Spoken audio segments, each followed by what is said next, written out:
Hello friends, good morning. आज की इस वीडियो में हम बात करने वाले हैं राउल्ट का नियम। हमने पिछले वीडियो में बताया था कि अगले अध्याय के वीडियो जो हम डालेंगे उसमें आपको राउल्ट के नियम बताएंगे। राउल्ट के नियम जो है, और इसी वीडियो में राउल्ट के नियम के साथ साथ डाल्टन के समकालीन भी कुछ आता है, वो पढ़ेंगे। राउल्ट के नियम के अनुसार हम पढ़ेंगे आदर्श विलयन, अनादर्श विलयन। फिर पढ़ेंगे कि राउल्ट के नियम और हेनरी के नियम में क्या समानता है और क्या समानता है। चलिए दोस्तों, आज दिनांक है 2 फरवरी आज हो गया, ठीक है। केमिस्ट्री चल रहा,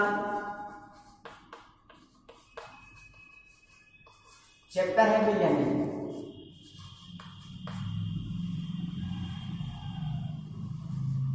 चैप्टर है विलयन, ठीक है। और इसमें टॉपिक चल रहा है राउल्ट का नियम।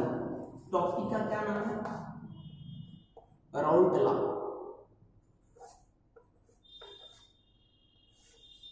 राउल्ट का नियम, ठीक है। क्लास ले लेते हैं इधर।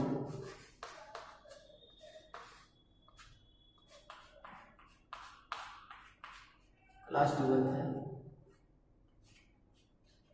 ठीक ना। तो आज हम जानेंगे कि राउल्ट के नियम में जो है वो क्या क्या पढ़ेंगे। तो इस टॉपिक में मैं बताने वाला हूँ राउल्ट का नियम। दूसरा टॉपिक में बताने वाला हूँ इसका गणितीय निरूपण।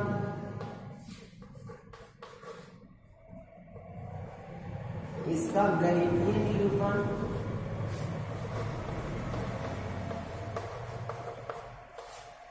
तीसरा टॉपिक जो मैं बताने वाला हूं वो है क्या? जो मैं तीसरा टॉपिक बताने वाला हूं वो है आपका इसका परिणाम।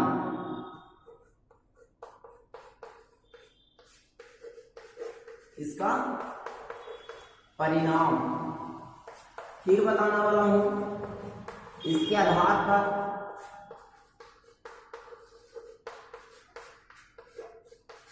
आदर्श एवं अनादर्श विलयन।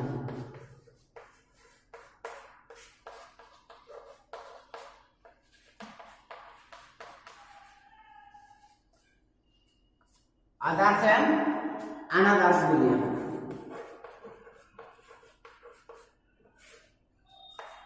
और लास्ट टॉपिक, ठीक है। और जो मैं लास्ट टॉपिक बताऊंगा वो कि राउल्ट के नियम और हेनरी के नियम में क्या समानता और असमानता है, ठीक है।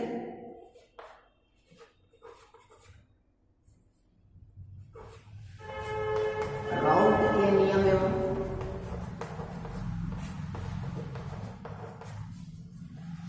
हेनरी के नियम में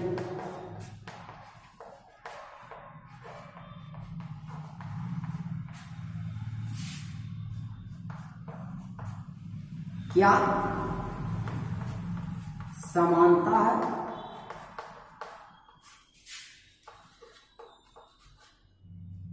मैं बताऊंगा कि राउल्ट के नियम में, ठीक है, एवं हेनरी के नियम में क्या समानता है क्या असमानता है।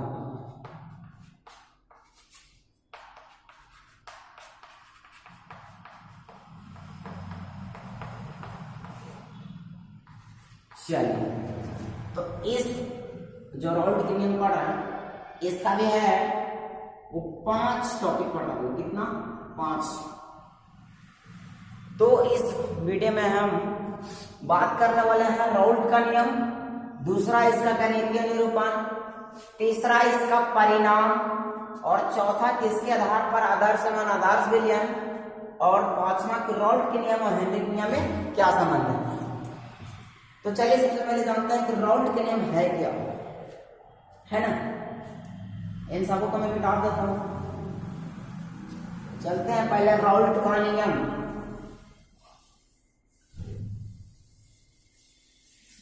देखिए, तो जो राउल्ट के नियम है ना, जो राउल्ट का नियम है वो कहते हैं फ्रेंच रसायन शास्त्री। कौन?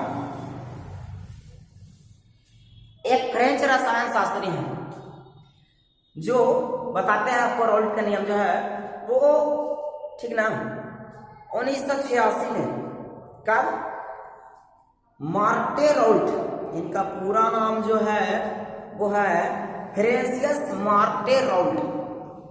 राउल्ट महोदय का पूरा नाम क्या है? फ्रेंसियस मार्टे राउल्ट। तो ये 1986 में जो है वो क्या करते हैं कि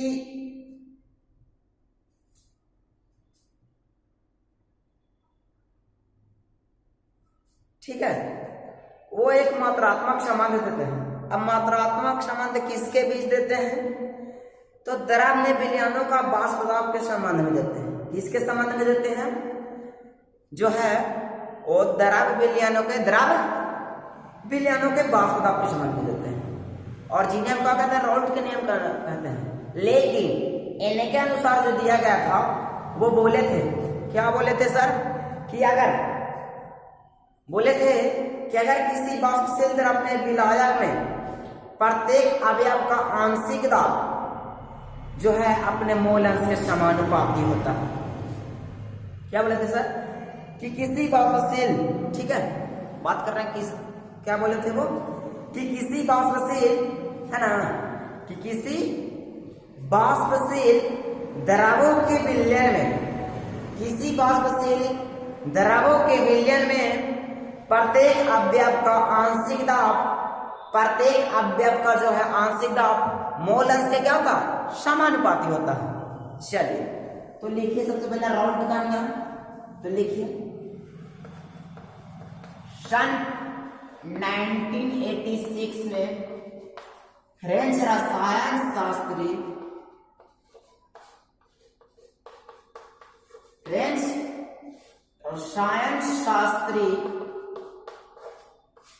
ठीक है, फ्रेंच रसायन शास्त्री राउल्ट का पूरा नाम हमने क्या बताया था? तो फ्रेंसियस मार्टे राउल्ट। फ्रेंसियस, ठीक है, मार्टे राउल्ट महोदय ने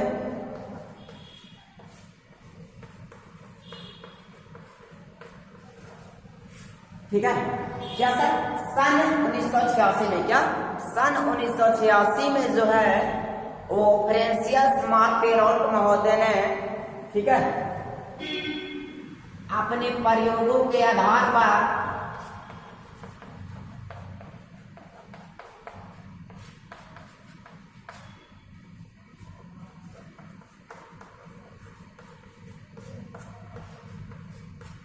अपने जो है प्रयोगों के आधार पर क्या करते हैं? एक मात्रात्मक संबंध दिया,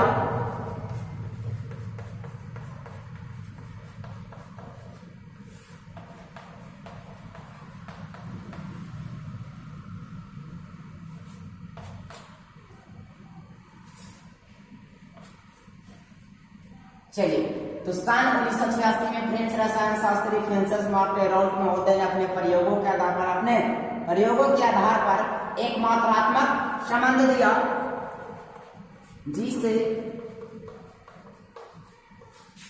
राउल्ट के नियम के नाम से जाना जाता है।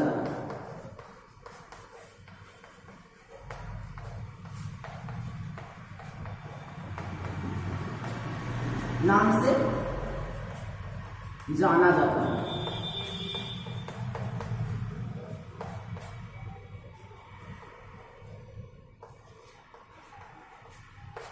चलिए तो ये राउल्ट महोदय का परिचय था। अब जो ये क्या नियम दिए, ठीक है, वो देखते हैं। चलिए इसको फटाफट से स्क्रीनशॉट कीजिए।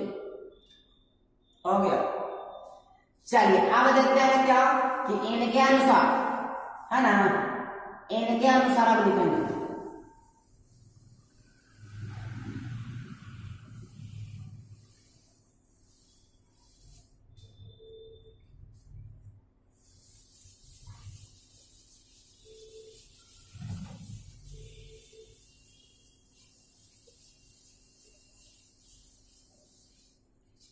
अब देखते हैं क्या इनके अनुसार।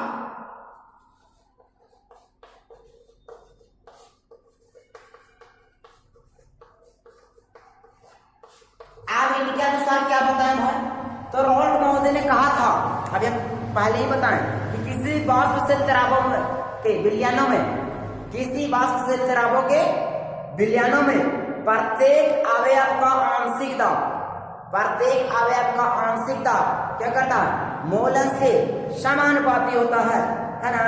किसी वाष्पशील तराबों के विलयनों में प्रत्येक अवयव का जो है आंशिक दाब, प्रत्येक अवयव का आंशिक दाब अपने जो है मोलन से क्या होता है, समानुपाती होता है। चलिए तो गाइस इनके अनुसार मैं लिख दे रहा हूं, ठीक है क्या, तो किसी वाष्पशील द्रव्यों में, किसी वाष्पशील द्रव्यों में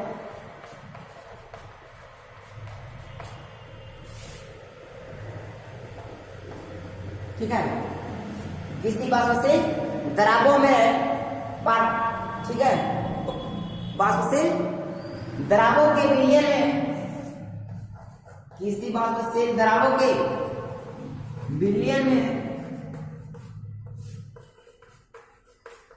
किसी वाष्पशील द्रव्यों के विलयन में प्रत्येक अवयव का आंशिक दाब,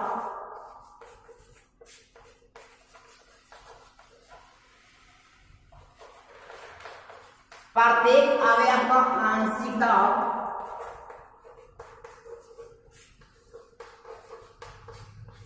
अपने मोलर से समानुपाती होगा।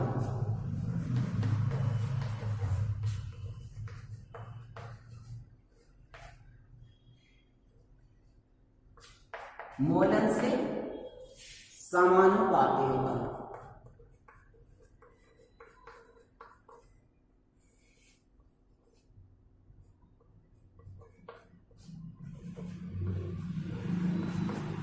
चलिए सर, आप बताइए राउल्ट का जो है वो नियम लिए थे और बताएं। आप देखते हैं इसका गणितीय रूप कि भाई राउल्ट का नियम तो लिखा गया, अब जो गणितीय रूप है वो क्या है ना।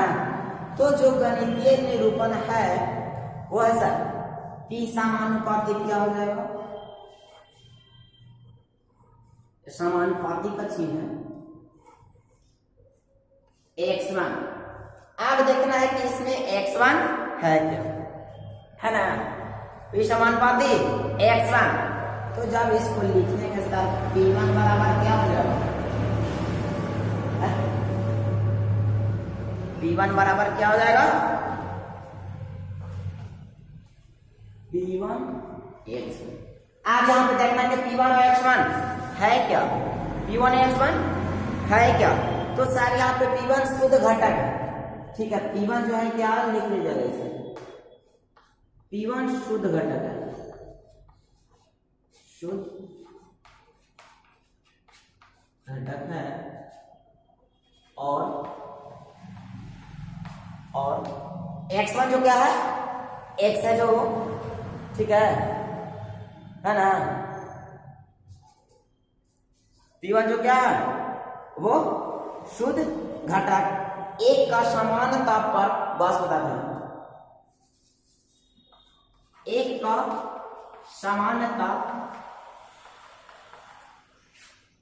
एक का समान ताप पर वाष्प द्रव है।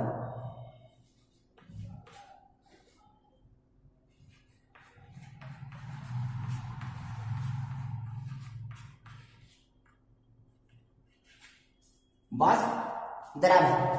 अब देखना है कि वाष्प द्रव है तो देखेंगे डाल्टन के आंशिक दाब के नियमानुसार। क्या देखेंगे जो है, अब देखेंगे हम लोग कि डाल्टन के आंशिक दाब के नियमानुसार। चलिए पहले इतना कीजिए, तो चलिए स्क्रीन शॉट हो गया। अब देखते हैं ऊपर वाला समय में डाल रहा हूं, नीचे छोड़ दे रहा हूं।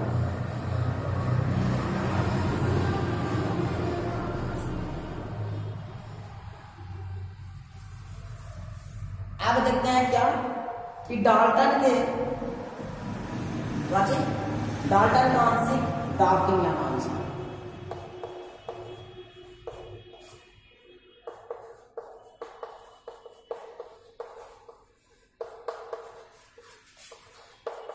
दाब के नियमानुसार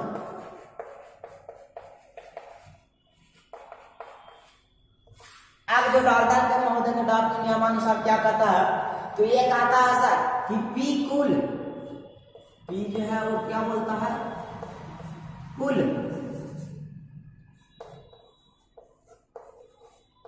ठीक है। ये जो कहता है कि जो पी कुल है वो क्या हो जाएगा, P1 plus P2, P1 plus P2। चलिए पी कुल रहने देते हैं। अब देखना इसमें P1, तो P1 कौन सी है, तो कौन हो जाएगा X1 P1 प्लस कौन हो जाएगा X2 P2, X2 P2 हो जाएगा। अब जब इतना हो गया ठीक है, तो इसको देखिए लिख सकते हैं कौन सी 1 का हम बताए हैं कि P1 जो है शुद्ध घटक है, एक का समान, तो कौन हो सकता है 1 माइनस X2, 1 माइनस X2 और क्या हो जाएगा P1 बाहर कर देंगे और प्लस प्लस तो प्लस। अब जो ये X2 है क्या हो जाएगा X2 P2, X2 P2। चलिए आप इसको आगे देखिए,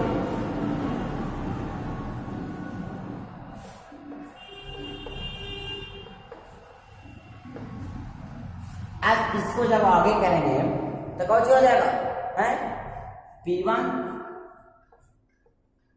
और प्लस कौन सी हो जाएगा, कौन सी हो जाएगा P2 माइनस P1। आगे कौन सी एकरा में देख रहे हैं, कौन सी P2 माइनस कौन सी P2 माइनस P1 और जो इधर बाहर में क्या बचाएगा X2 बचेगा। बाहर में क्या बचेगा मेरा X2, यही था डाल्टन के नियमानुसार ठीक है। अब अगर यहाँ आप देखिए क्योंकि सामान्य पाती हटाया तो P1 हम लगा दें ठीक है, ये नहीं लगाया है हमने। चलिए तो फटाफट से इसको स्क्रीनशॉट ले लीजिए, हो गया। अब ये हो गया था, अब इसका जानते हैं परिणाम सर, परिणाम क्या है। अब जो इसका परिणाम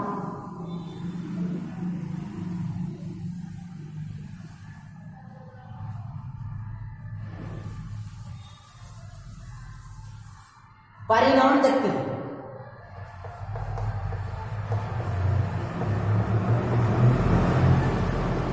अब जो इनका परिणाम निकला वो मैंने लिखित निकला, वो परिणाम जब निकला तो वो बताए कि परिणाम में किसी विलयन के कुल वाष्प दाब को, किसी विलयन के कुल वाष्प दाब को उसके किसी अवयव के मोल से संबंधित किया जा सकता है। परिणाम निकला, पहला परिणाम निकला तो परिणाम में निम्नलिखित निकला। पहला पॉइंट उन्होंने हमें बताया ठीक है कि किसी विलयन के कुल वाष्प दाब को ठीक है, किसी विलयन के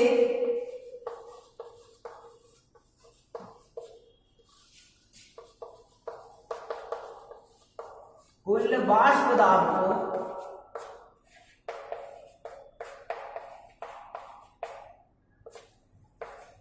विलयन का कुल वाष्प दाब को उसके किसी अवयव के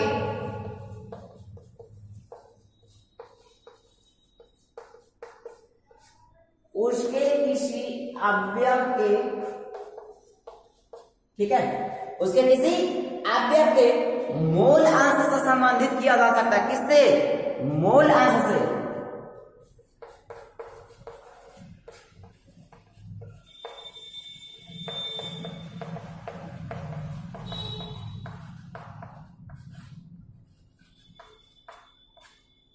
संबंधित किया जा सकता है। चलिए दूसरा, अगर दोस्तों आप हमारे YouTube चैनल विद्या इंस्टीट्यूट पे आप नए हो तो आप मेरे इस चैनल को लाइक, सब्सक्राइब और शेयर जरूर से जरूर कर दीजिए, ताकि मैं जब भी कोई वीडियो अपलोड करूं तो सबसे पहले आप तक पहुंचे। चलिए तो परिणाम है दूसरा। अब एक दूसरा परिणाम निकला कि किसी विलयन का कुल मास बताओ। अवयव जो है वो अवयव के मूल अंश के साथ रेखीय रूप से परिवर्तित हो सकता है।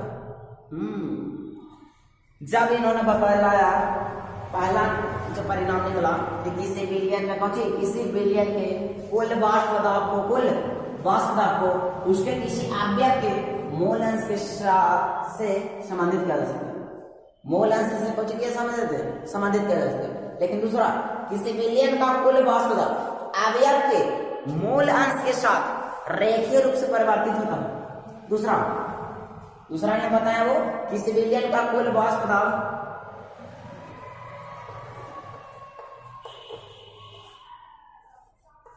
किसी विलयन का कुल वाष्प दाब किसी विलयन का कुल वाष्प दाब अवयव के मूल अंश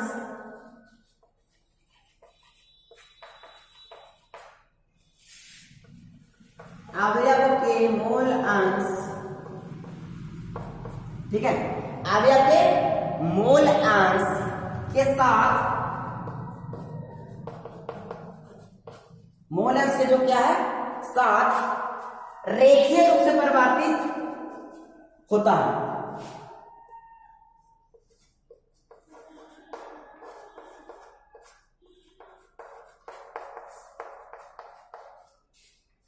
रेखीय रूप से परिवर्तित होता है।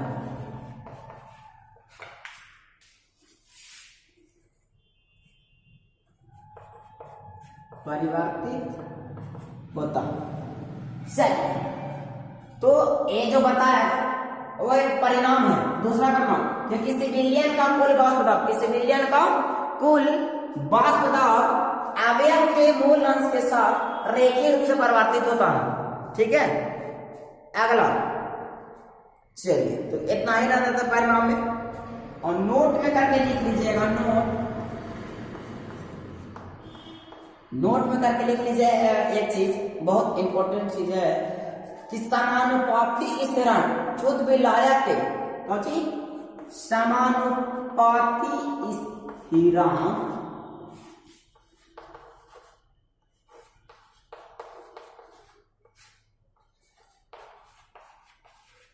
शुद्ध विलायक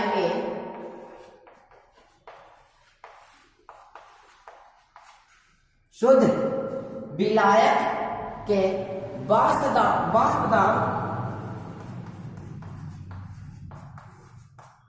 शुद्ध विलायक के वाष्प दाब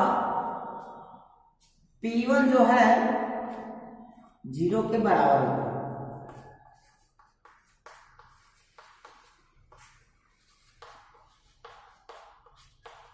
चलिए तो ये रहा परिणाम, राउल्ट के नियम का परिणाम है। चलिए फटाफट स्क्रीनशॉट लीजिए तो हो गया। अब आते हैं जो इसका जो है वो थोड़ा सा जो है वो ग्राफ देख लेते हैं।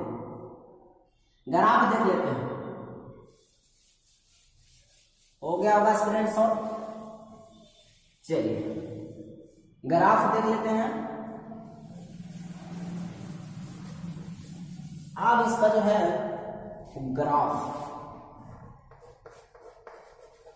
अब जब इनका ग्राफ आता है तो एक पहले हम वर्ग का छाप लेंगे। ठीक है, अब इसमें जो क्या है नाम दे दें? नहीं,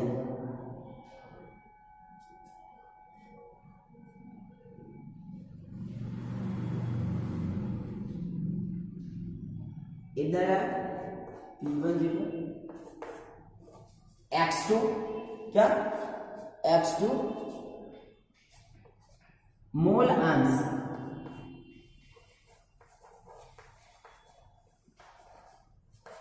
मोल अंश। ठीक है, एक यहां से P1 जो जाता है यहां से इस कोने से ऐसे मान लीजिए जाएगा। ठीक है, थोड़ा सीधे में जाएगा, कितना बीच बीच में काट लेंगे काल्पनिक रेखा की तरह। क्या काल्पनिक रेखा की तरह जाएगा, काल्पनिक रेखा की तरह भेजते हैं इसको।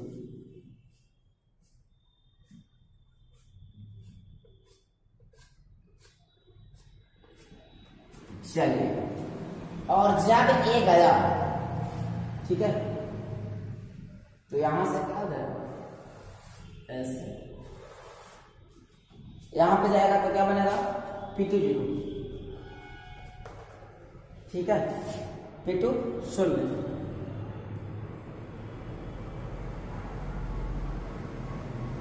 और यहां से आएगा ये क्या होगा,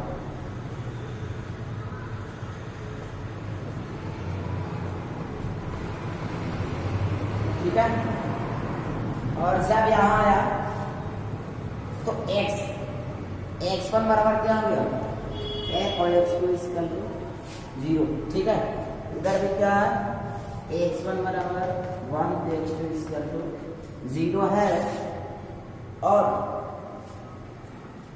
ये बनता फर्स्ट, ठीक है, ये बनता है सेकंड, और ये थर्ड।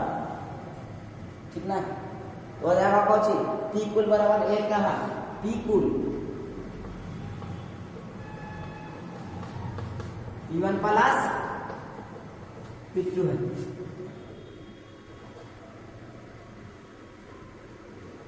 P1 प्लस P2 ये जो है स्थिर तौर पर आदर्श विलयन का वास्तव दाब एवं दो घटकों के व्यक्त करने वाला। ठीक है, चलिए इसको समझ जाएंगे तो बढ़िया समझना है कैसे कैसे आगे कैसे जाएगा। हो गया, अब आते हैं क्या इनके नियम के अनुसार आदर्श एवं अनादर्श विलयन।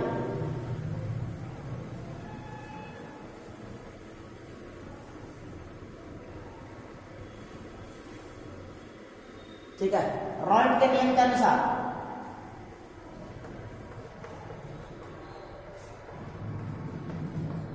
इनके अनुसार तो क्या होता है पहला आदर्श विलयन,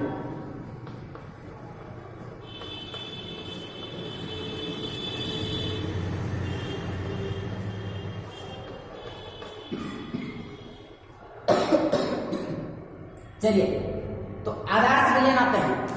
अब हम लोग बात करेंगे कि आदर्श विलयन कहते किसमें। तो वैसा विलयन जो सभी सांद्रताओं पर रॉल्ट के नियम का पालन करते हैं, वैसा विलयन जो सभी सांद्रताओं पर रॉल्ट के नियम का पालन करते हैं, वैसा विलयन जो सभी सांद्रताओं पर रॉल्ट के नियम का पालन करते हैं उन्हें आदर्श विलयन कहते हैं। चलिए गाइस, तो इसको लिख लीजिए। ठीक है, मैं बोल रहा हूं, लिखिए आदर्श विलयन लिखकर डैश लीजिए। अब उसके बाद लिखिए वैसा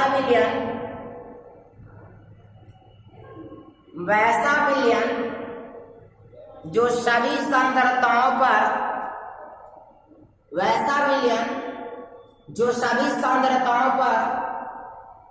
ध्यान से सुनकर लिखिएगा तो लिख पाइएगा। वैसा विलयन जो सभी सांद्रताओं पर राउल्ट के नियम का पालन करते हैं,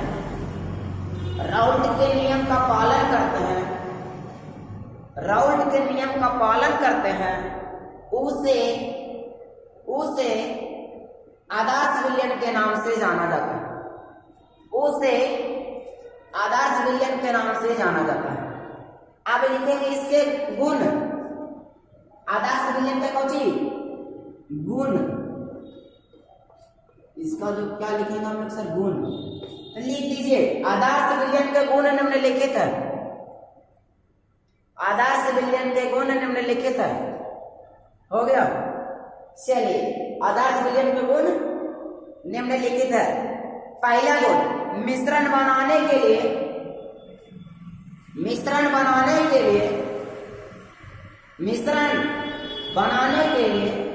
शुद्ध अवयव को मिश्रित करने पर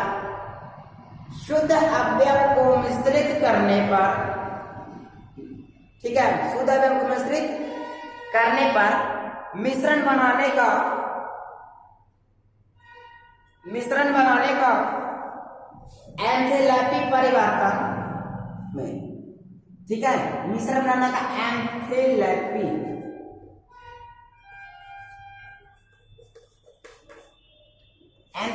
परिवर्तन में, ठीक है, जब बोलता है ये कि मिश्रण बनाने के लिए शुद्ध अवयव को जब हम मिश्रित करते हैं, ठीक है, तो क्या कहता है, मिश्रण बनाने का एंथैल्पी परिवर्तन, इसका क्या है, मुख्य गुण है, पहला गुण था।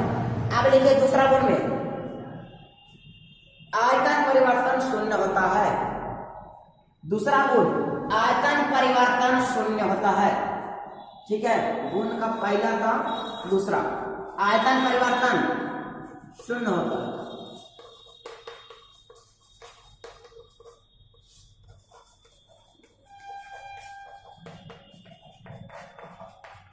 देखिए सर, आयतन परिवर्तन शून्य कैसे होता, ठीक है, अर्थात में करके लिख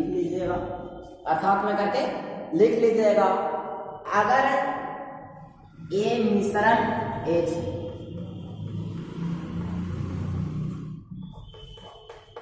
तो क्या हो सकता है, अगर मिश्रण H है तो क्या होगा, 0, या तो, ठीक है, या तो मिश्रण क्या हो, भी है, फिर भी 0, ठीक है, इस चीज को याद रखेंगे आदर्श विलयन का दूसरा गुण में। चलिए हो गया, तो अब लिखिए जो है, हाँ, तो कुछ विलयन व्यवहार में आदर्श होते हैं, वो विलयन अनादर्श होते हैं, लेकिन सर कुछ विलयन व्यवहार में आदर्श होता है, जैसे कि देख लीजिए बेंजीन है ना, टाइलून, बेंजीन और टाइलून अपवाद में इसका उदाहरण है सर, बेंजीन एवं टाइलून। चलिए वीडियो को गौर कर देखिएगा तो समझ में नहीं आएगा। अब लिखिए दूसरा अनादर्श विलयन,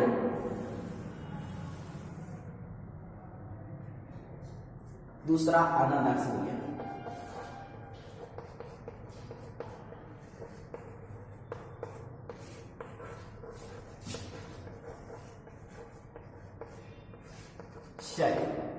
अनादर्श विलयन भी वही कहता है सर कि वैसा विलयन जो सभी सांद्रताओं पर राउल्ट के नियम का पालन नहीं करते हैं, ठीक है, वैसा विलयन जो सभी सांद्रताओं पर राउल्ट के नियम का पालन नहीं करते हैं, उसे क्या कहते हैं, अनादर्श विलयन कहते हैं। क्या कहते हैं, अनादर्श विलयन कहते हैं। तो लिखिए वैसा विलयन जो सभी सांद्रताओं पर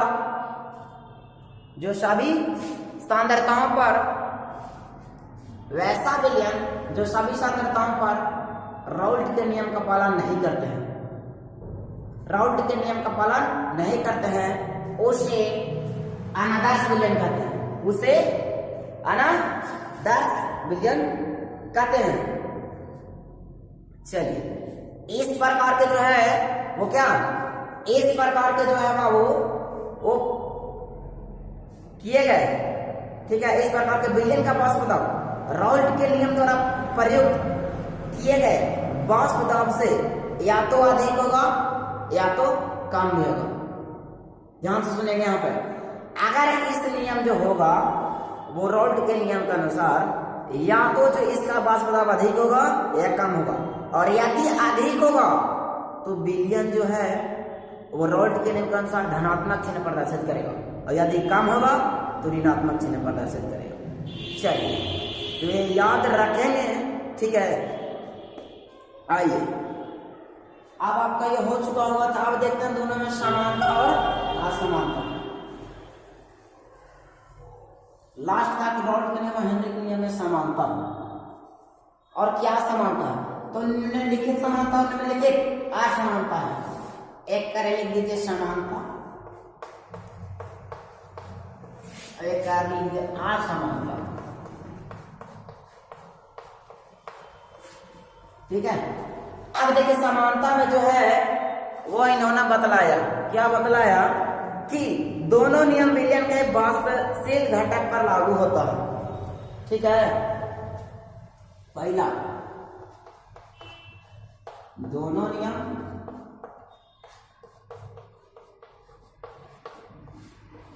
वाष्पशील घटक पर लागू होता है। ठीक है, अब देखते हैं असमानता में। तो असमानता में इन्होंने जो क्या बतलाया कि दोनों नियमों में अनुपाती स्थिरांक का अंतर है। असमानता में क्या होगा, दोनों नियमों में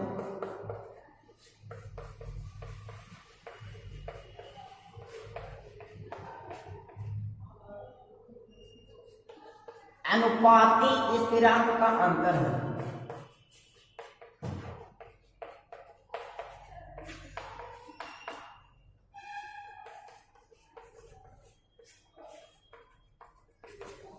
दोनों नियमों में अनुपाती स्थिरांक का अंतर है।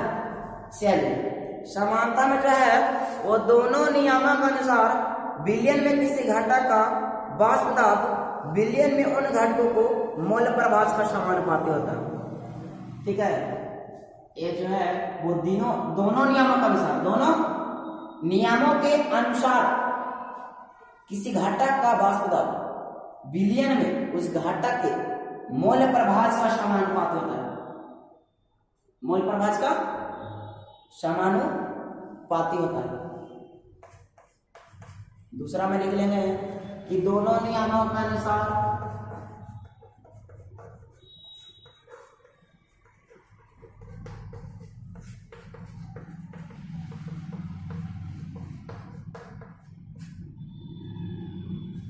दोनों नियमों के अनुसार किसी घटक का वाष्प दाब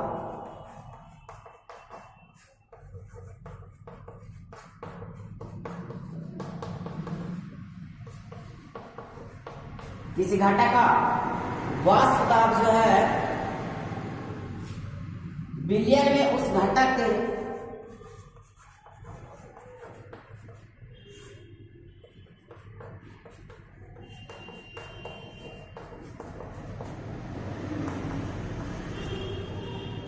विलयन में उस घटक के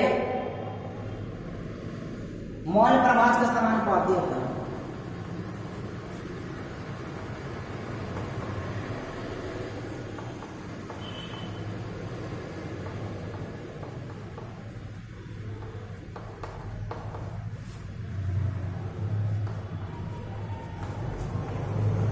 मोल प्रभाव से समानुपाती होता है। अब आते हैं असमानता में। तो ये बताया कि शुद्ध घटक वाष्प दाब P1 के बराबर होता है, जबकि हेनरी के नियम का प्रयोग हेनरी का स्थिरांक Kh के मान के बराबर होता है। दूसरा जो है वो बताया इन्होंने क्या कि राउल्ट नियम में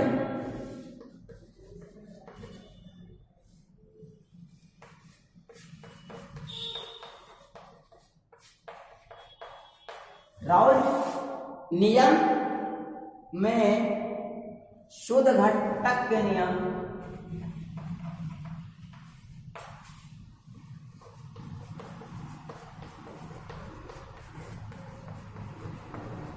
घटक के नियम में राउल्ट के नियम में शुद्ध घटक के जो है शुद्ध घटक के वाष्प दाब शुद्ध घटक के नियम नहीं वाष्प दाब, क्या जो वाष्प दाब है वो किसके होता है, P0 के बराबर होता है। इसके P0 के बराबर होता है, जबकि जबकि हेनरी के नियम में, जबकि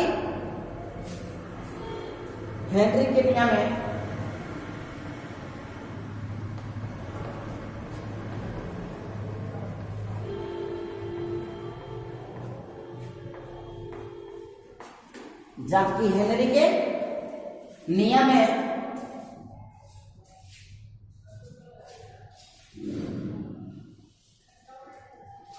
हेनरी स्थिरांक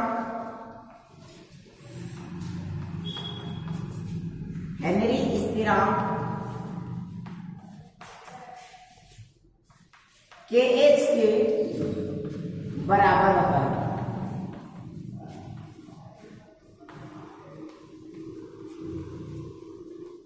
चलिए, तो ये रहा राउल्ट के नियम और हेनरी के नियम में समानता और असमानता।